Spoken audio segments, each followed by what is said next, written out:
I am majoring in apparel merchandising and design. I'm a senior. I have two minors, one in entrepreneurship and textile design, and my interests are in haute couture and made to order fashion. In this research, we are going to explore the brief history of Puerto Rico, including indigenous people, Spanish colonization, and the enslaved Africans that were forced to the island. Then I also examine the ways that independence and colonization influenced fashions over time for individuals living on the island from the 15th century to present day. To do this research, I analyzed secondary sources discussing the history and culture of Puerto Rico and fashion, and I also analyzed primary sources such as images and garments. To start, here on the map, you can see Puerto Rico circled in red. It is located in the Caribbean. It's right next to the Dominican Republic, and it's the smaller of the Greater Antilles. It is known as the Key to the Americas, which makes it an important strategic location in terms of war strategy. It is surrounded by the Atlantic Ocean on the north and the Caribbean Sea on the south. The two meet on the east and west side of the island. The island has 78 municipalities. The capital is San Juan, which, fun fact, is where I was born. And Vieques and Culebra are at the east side of the island. They're the two smaller islands you can see up there. And on the east side of the island, you have Mona, Monito, and Desecheo. These smaller islands are not connected to Puerto Rico, but they are still part of Puerto Rico. Puerto Rico's original name was Boriquén. It was the name given to the island by the Taínos before the Spanish named it Puerto Rico, which translates to rich port, and we'll see why later. Our flag has 3 red stripes, 2 white stripes, and a blue triangle with a white star in the center. The red stripes signify the blood of our people. The white ones signify the peace. The blue signifies the sky and the ocean, and the star itself represents the island. Our national anthem is called La Boriqueña, and unlike other anthems, it does not reminisce or call for war or freedom. Instead, it talks about the beauty of the island and how it was discovered. Our official language is Spanish, but English is taught at the same time as schools since we are a Commonwealth of the United States. A Commonwealth just means that we are part of the United States and we are US citizens, but we are not considered a state like Hawaii would be. Most of Puerto Ricans are also known for using Spanglish, which is just a combination of Spanish and English. And our main religion is Catholicism, and our secondary religion is Protestantism. And like I said before, we're a Commonwealth, and Puerto Ricans are United States citizens. Puerto Ricans are a mix of 3 different races: native Taínos, Spanish colonizers, and the African slaves that were brought to the island. That mixture of races is known as mestizaje. To understand our history and fashions, I began my research in 1492 when Christopher Columbus first arrived to the island. At the time, the island was habituated by Taínos, who were at the time lived in organized villages led by caciques. Taínos had bronze skin, long straight black hair, and flat foreheads, as you can see from that statue that is Puerto Rico and Isabella. That's all for that slide. They had a very well-determined social structure. At the top said the caciques, they were the leaders of each clan or village. Then secondly were the Nitainos. They were the warriors and right-hand man to the caciques. Third, we have the Boiques. These were the spiritual leaders. And they also acted as like teachers and doctors. And lastly, the Naboria, they were the common people and also the largest social class.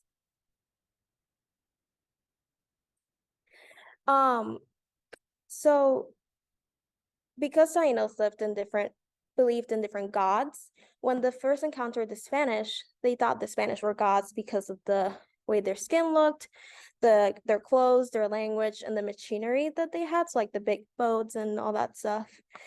So initially they were more agreeable to the Spanish demands. Quickly, the Spanish realized that there were gold in Puerto Rico's rivers, and so they colonized the island to gain access to that gold and bring it to Spain, make Spain more powerful and rich. But it wasn't until the Taínos grew tired of the Spanish treatment that they decided to test the original theory by killing a Spanish colonizer called Diego Salcedo by drowning him in the river. When they realized that he could die, it started the war between Taínos and Spanish colonizers around 1511. But however, because a lot of Taínos had previously died because of the diseases brought to by the Spanish, and because they had less advanced weaponry, they lost that war and the Spanish kept control over the island.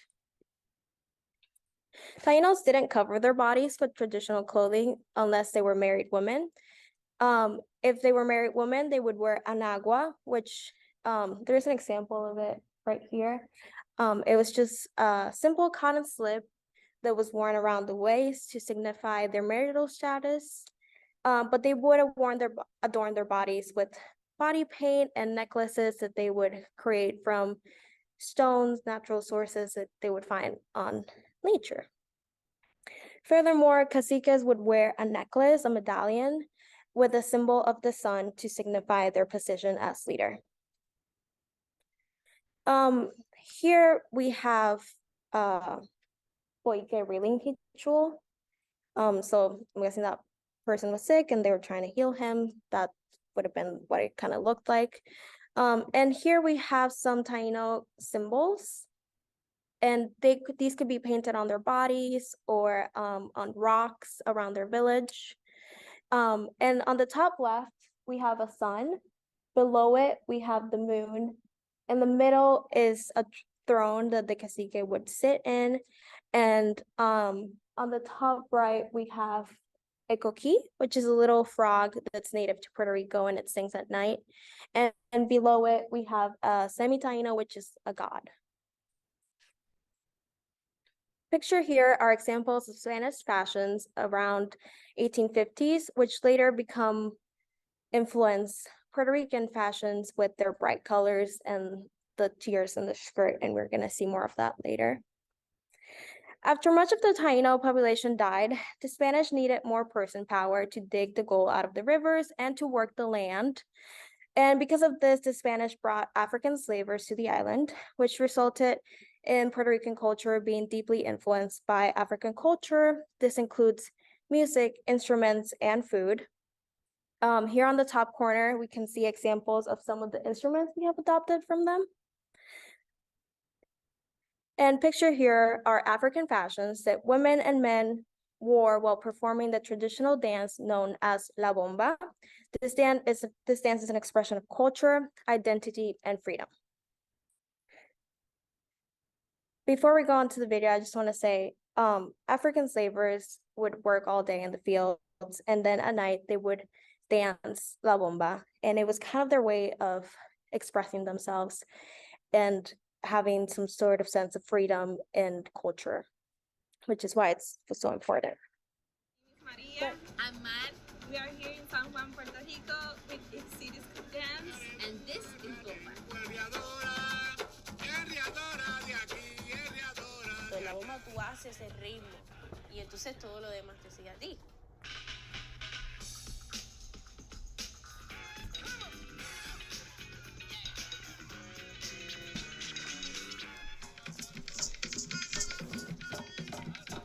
Estamos bailando en tres áreas que son el corazón de la bomba en el norte: San Juan, Santurce y Loíza. Es una manera de bailar bien libre. Tú haces lo que en el momento tú sientas, lo que en el momento tú te nazcan hacer.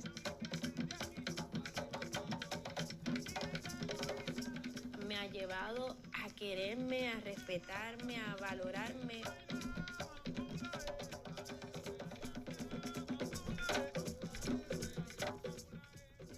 La bomba viene de África, ¿no? De nuestros ancestros los africanos.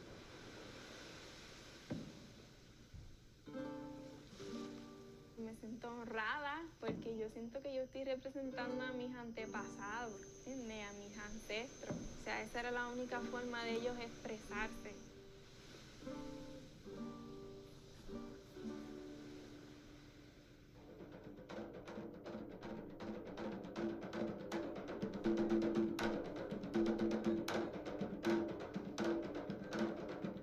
Un instrumento, un espacio para rebeliones, ¿verdad? Sirvió antisistémica, antirracista, anti todas esas opresiones que significaba ese sistema esclavista que había en esa época. Hoy en día, pues, la música sigue siendo un espacio de libertad y sigue siendo un espacio político de transformación. A bailar.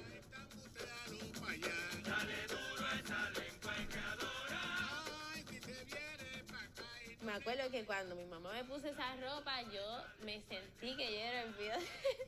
Yo, ay Dios mío, me encontraba tan bonita.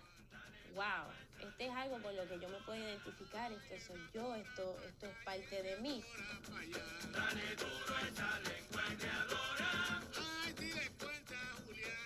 Santurce se convierte en el primer lugar de donde estaban ubicados los esclavos libertos. Se vuelve en el pueblo donde mayor concentración de negros hay.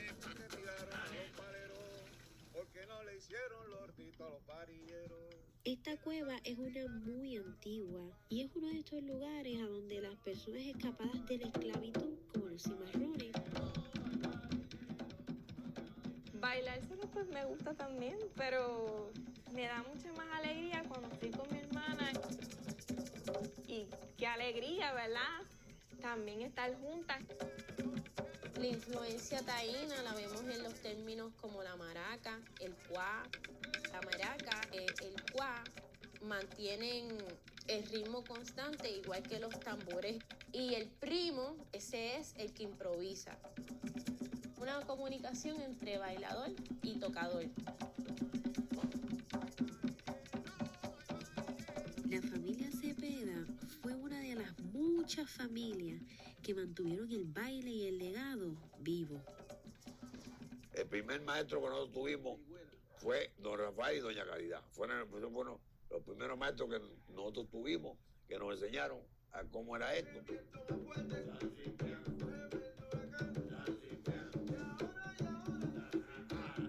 Papi siempre estaba diciendo que cuando Puerto Rico comprenda el valor del folclore, luchará con mucha fuerza para defender su honor.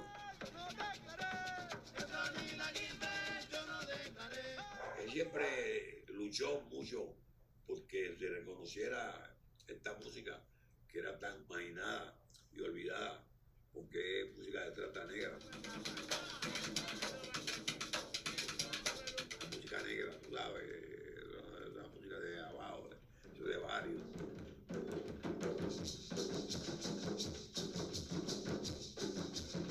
Antes la bomba era, se bailaba y se conocía y se tocaba nada más que en familia.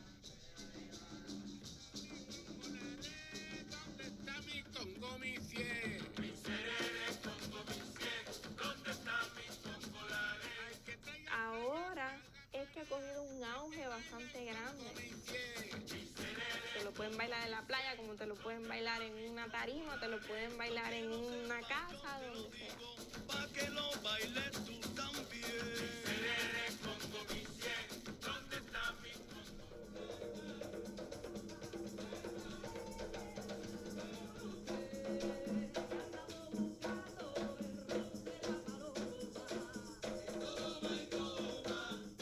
porque siento un llamado, como que eso está fuerte, te están llamando a que entres. Eso es esos ancestros que están ahí cerca, que nos mandan esas vibras.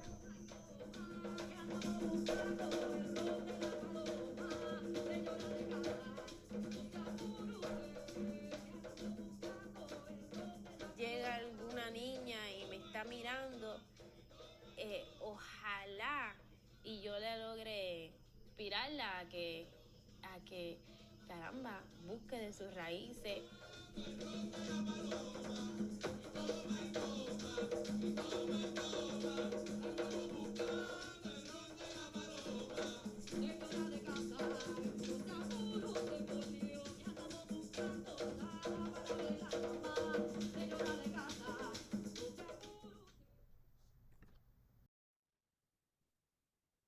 So, because of that mix of races came what is known today as jibaritos. The word jibaro means farmer or rustic, and is the word used to describe Puerto Ricans' lower class and the working class that made their living off the land. Pictured here are examples of fashions worn by jibaritos, which includes both men and women. The women dress consists of a tiered circle skirt with ruffles or lace as decorations, and an off-the-shoulder ruffled top, usually made out of cotton fabric. Men wore long sleeves, button-down shirts with pants that were both made out of cotton, and they were usually pictured carrying a machete, which they used for work, and you can see that on the third picture there. The machete also became a symbol of revolution, as it was a weapon that they frequently used in their daily work life.